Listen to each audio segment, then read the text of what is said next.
My name is Guy Groupie, and today I'm going to talk to you about the 1996 short film Silencio, directed by Michael Arago, as well as the concepts of self-definition and passing. The film's main character, Jack, chooses to define himself as white sort of by omission because he feels that the promotion he's up for won't be given to him if he's found out to be actually Asian American. This reflects that as a result of racism against Asian American immigrants in the 1950s, many Asian Americans felt immense pressure to succeed in America and had to overcome countless hurdles in order to attain that. We as the audience get the idea that he has internalized this sense of whiteness because there are clues in the film, like, for example, how one of his higher-ups casually makes a racist remark in passing, which Jack doesn't bat an eye at, and then proceeds to immediately accompany this man to lunch. The San Francisco that's depicted here is in 1951, which means it's placed in the first wave of Asian immigration to the United States. The overall position of the country at that time was not tolerant of immigration in general, but particularly Asian immigrants. And there was a phrase for this, it's one that we've discussed in class, called the yellow peril. It was the fear of the white man that Asian American immigrants would eventually outnumber them and therefore outpower them in a sense.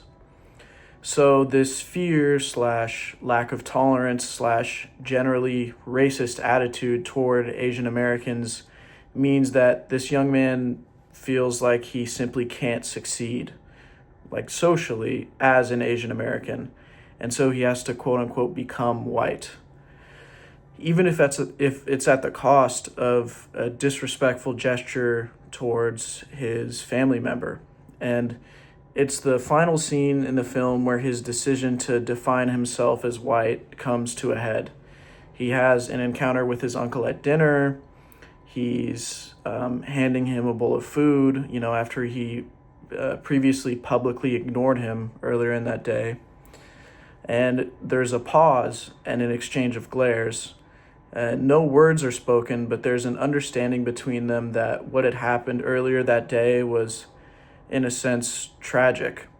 The way that I interpret the uncle's lack of words in this scene is mostly a sort of profound sadness. I think he understands very well the urge that his nephew had to wish that he were white, even for just a moment. But I also think he resents the fact that his nephew chose this route anyways. And that is the tragedy of it. Having to make a choice to hurt someone you love, someone in your family, because you feel like it's the only way that you can succeed economically in the workplace.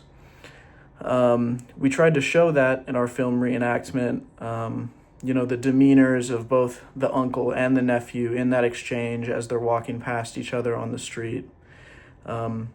Ultimately, the idea that I come away with, and this echoes the thesis earlier, is that although Jack, in a sense, is the antagonist of this film, it's unfair to condemn him for what he's done because it's something that he feels he has to do in order to survive.